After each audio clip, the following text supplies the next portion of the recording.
আসসালামু আলাইকুম রহমতুল্লাহি ওবারাকাতুহ। আজকে আমাদের 1200 ডিম থেকে কোয়েল পাখির বাচ্চা ফুটে বের হয়েছে। মাশাআল্লাহ, দেখতেই পাচ্ছেন। আমরা মেশিন থেকে বাচ্চাগুলো বের করে আমরা ঝুড়িতে রাখতেছি। তো এখান থেকে মূলত আমরা আমাদের যে ব্রুডিং সেটআপ আছে, ওই ব্রুডিং সেটআপে আমরা মূলত বাচ্চাগুলো নিয়ে যাব। তারপরে ওখানে আমরা আজকে আপনাদেরকে বিস্তারিত আলোচনা করব যে আমরা বাচ্চাগুলো মেশিন থেকে বের করে ব্রুডিংয়ে নিয়ে কী কী ওষুধ এবং কী কী খাবার মেডিসিন কী কী দিয়ে বিস্তারিত আজকের ভিডিওতে আলোচনা করব। আপনারা আমাদের সাথে থাকবেন, আশা করি ইনশাল্লাহ আপনারা উপকৃত হবেন। মাশাল্লাহ, এটা হচ্ছে আমাদের একটি 3600 ক্যাপাসিটির একটি অটোমেটিক 100% ইনকিউবেটর। আমরা মূলত এখান থেকে বাচ্চাগুলো উৎপাদন করে আমরা মূলত বাচ্চাগুলো বিভিন্ন বয়সের বাচ্চা আমরা সারা বাংলাদেশে ডেলিভারি করে থাকি। তো আপনাদের যাদের কোয়েল পাখি বাচ্চা লাগবে তারা আমাদের সাথে যোগাযোগ করতে পারবেন। আমাদের ঠিকানা আমরা আবার বলে দিচ্ছি। আমাদের ঠিকানা অবশ্যই শরীয়তপুর জেলা। আপনারা লোকেশনে এসে দেখে শুনে সরাসরি নিতে পারবেন। মাশাআল্লাহ, এইদিকে আমরা আমাদের যে এখানে 3টা যে মেশিন দেখা যাচ্ছে, এই মেশিনগুলো আমাদের ম্যানুয়াল ইনকিউবেটর। এখানে মূলত আমরা ডিমগুলো ফুটাই না, মূলত এটা আমরা বর্তমানে হ্যাচার হিসাবে ব্যবহার করতেছি। আর ওইদিকে আমাদের 2টি 500 ক্যাপাসিটির খাঁচা আছে। এখানে টোটাল 1000 পাখি রাখা যায়। একটা হচ্ছে বীজ ডিম আর একটা হচ্ছে আপনার খাবার ডিম হিসেবে ব্যবহার করতেছি। আর এখন আমরা বাচ্চাগুলো মূলত ব্রুডিংয়ে নিয়ে যাব। এখানে আমাদের প্রায় 800-এর মতো কোয়েল পাখি আছে। এটার বয়স আজকে প্রায় 6 দিন। এটা 10 দিন বয়সে আমরা মূলত আপনার বাচ্চা সেল দিয়ে থাকি।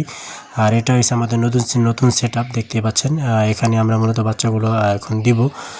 দেখেন, একদম পুরোপুরি আমরা পানিগুলো লাইসোবিট মিশ্রিত পানি এবং আপনার যে রেনামক্স যে মেডিসিনটা আছে ওটা মূলত আমরা এখানে মিশ্রিত করছি, যে বাচ্চাগুলো আমরা দিতেছি। মাশাআল্লাহ, খুব সুস্থ এবং ঝরঝরা বাচ্চা দেখতে পাচ্ছেন। আমরা বাচ্চাগুলি এখানে দিতেছি। মাশাআল্লাহ, আমাদের বাচ্চাগুলো খুব সুস্থ। এখানে একটা জিনিস বিষয় আপনাদেরকে বলে রাখি, সেটা হলো আপনারা মেশিন থেকে অবশ্যই বাচ্চাগুলি মিনিমাম 24 ঘন্টা, মানে ফুটতেছে তার 24 ঘন্টা পরে আপনারা এই বাচ্চাগুলো আপনারা বোর্ডিংয়ে দিবেন। যদি আপনি শুকানো ছাড়া যদি বাচ্চা দেন, তাহলে আপনার বাচ্চা অসুস্থ হয়ে মারা যাওয়ার সম্ভাবনা থাকবে।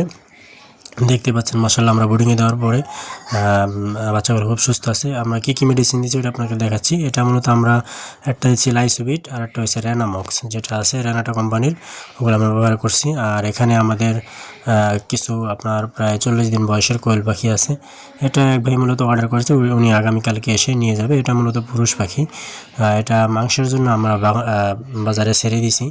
আর এখানে আমাদের অল্প কিছু কোয়েল পাখি আছে, এখানে প্রায় 25 পিসের মতো। এটা আমরা অলরেডি এতে দিয়ে দেবো। আর এখানে আমরা কোয়েল পাখি যে খাদ্যটা দিতেছি, এখানে দেখতে পাচ্ছেন যে নারিশ কোম্পানির আপনার সোনালি স্টার্টার যেটা, ওইটা আমরা দিতেছি। এটা আমরা ব্লেন্ডার করে গুঁড়া করে তারপর আমরা এখানে দিয়েছি। মাশাআল্লাহ, যাতে করে কোয়েল পাখি খুব সুন্দরভাবে খাইতে পারে। যদি আমরা আনাম যেই খাদ্যটা আছে ওটা যদি আমরা দিই, তাহলে যেহেতু বাচ্চাগুলো দেখতে অনেক ছোট, সেক্ষেত্রে ওনারা খাদ্যগুলো খেতে পারবে না, যার ফলে আমরা ব্লেন্ডারে করে দিই। আপনারাও যারা কোয়েল পাখি পালন করেন, অবশ্যই মিনিমাম প্রথম 5 থেকে 6 দিন আপনারা এভাবে ব্লেন্ডার করে তারপরে আপনারা খাবারগুলি দিবেন।